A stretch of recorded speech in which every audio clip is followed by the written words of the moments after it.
are the top 10 defensive players in the SEC for 2024? Now, I've already rated my top 10 offensive players. You want to check out that video. The link is right up here. But how about the guys that were keeping them out of the end zone? This list, really hard to narrow on down just 10 players that actually deserve the accolades. So let's go ahead and break it all down. Welcome on into SEC Unfiltered. It's Cole Thompson here. Like the video, hit the ring notification, and smash that subscribe button because we talk college football every single day. Download the podcast version of the show wherever you get your podcast listening systems. Follow us on the socials, link in the description. Follow me at Mr. Cole Thompson, and check out all of our great work found at secunfiltered.com. This episode is fueled by Fanduel. Visit fanduel.com/SECU to join today and get started with $300 in bonus bets when you win your first $5 bet. So you lay down $5, you win that bet, you get $300 in bonus bets. What's not to love? Go visit fanduel.com/SECU to join in the madness today. Again, this is the toughest list I've had to come up with because there were so many players deserving of at least being in the conversation. But ultimately, I went with my gut. Two quick criteria. Number one,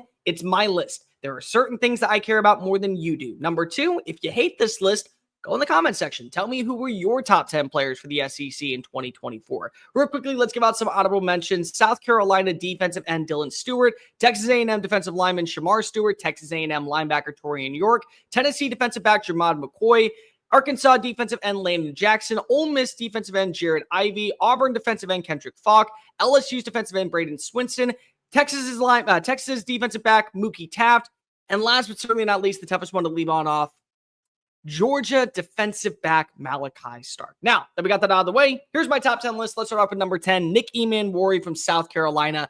Dude was a human highlight reel. He was flying to the football. He was making the right tackles. This is the type of persona that when I think of war chicken football moving forward for Shane Beamer, the one that's going to go to a college football playoff, the one that's going to win an SEC championship, you'll look back 5 years from now and say, number 7 was the reason why we had a foundation. If you didn't play like him, you didn't belong in this culture. Not only was he one of the best defensive backs in college football this past year, he led the SEC in interception yards, probably should have had his interception count against LSU in week 3 that would have punched the ticket to the college football playoff for the Gamecocks. He also was top 5 in interceptions, top 10 in pass breakups, led South Carolina in tackles with 88 stops. And for his accolades, he earned All-American status by AP. He was also an All-SEC member. Everything that you want to see from the 6'3" South Carolina native came out on display in Willie B on Saturdays. This is the type of player that when you look back, you say to yourself, we had a culture, we had an established system, and more importantly, we knew that we were demanding excellence because number 7 was setting the tone on Saturdays.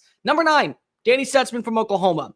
Danny Stutsman to me is like when you and your friends go see a really bad movie that you know is going to be awful, but your favorite actor's in it. So you know what? You'll pay the price of admission to go ahead and get a couple laughs in. This was not a good Oklahoma team. To Oklahoma standards, it was awful. To the standards of the SEC, it was awful. There was not a lot to like about Oklahoma, especially in heinous losses to South Carolina and losses to Ole Miss and the performance that they had against Houston in a win.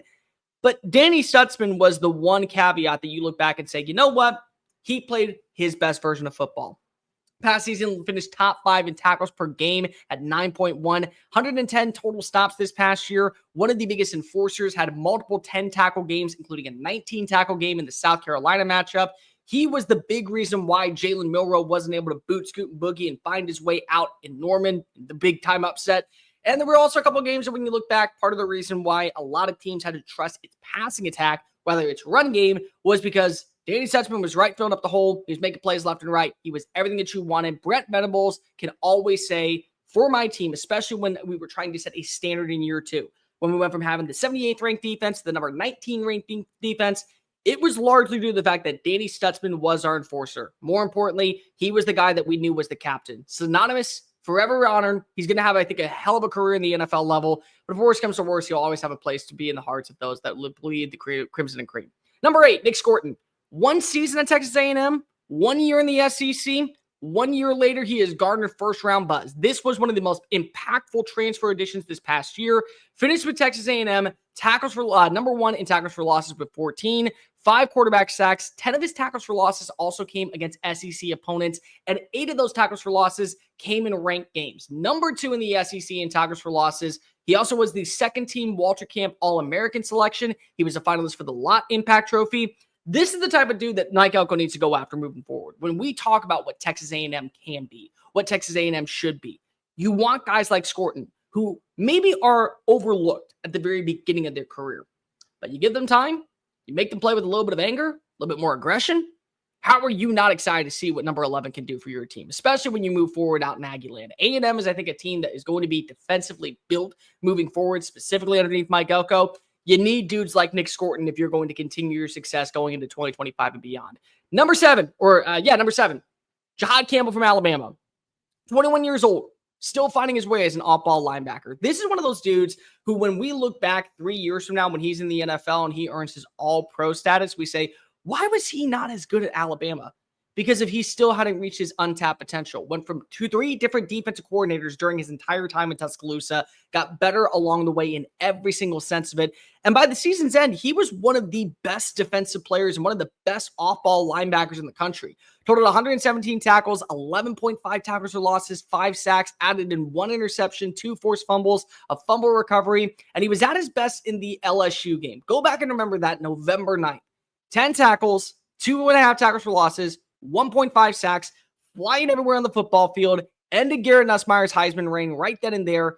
Really kind of ended the conversation of LSU sneaking their way in as a college football playoff threat and kind of made people remember this is Alabama football. There is a brand, there is a standard, there is a mentality of what we play with when you put on the crimson and white. That's Jihad Campbell to a T. Unfortunately, for Alabama fans, the 1 year that is not going to be back in 2025. Number 6, one of the biggest players and one of the favorites to win SEC Defensive Player of the Year, Tennessee's James Pearce.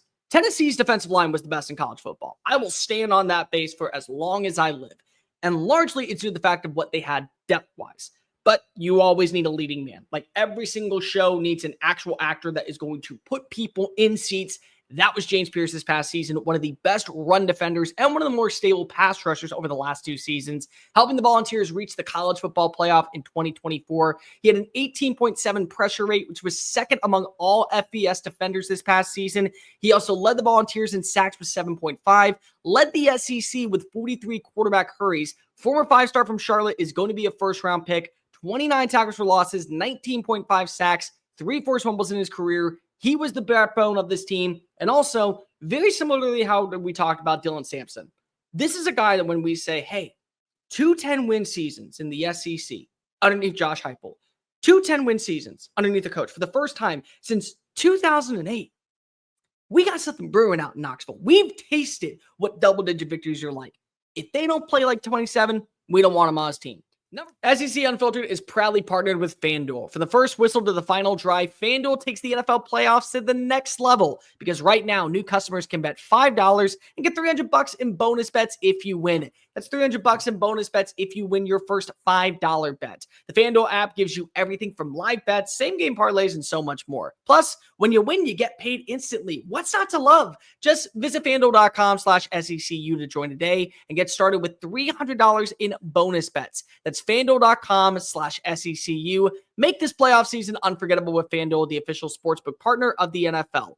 Must be 21 or older and present in select states. For Kansas, in affiliation with Kansas Star Casino, or 18 plus in DC, present in DC. First online real money wager only. $5 deposit is required. Bonus issue as non-withdrawable bonus bets, which expire 7 days after the receipt.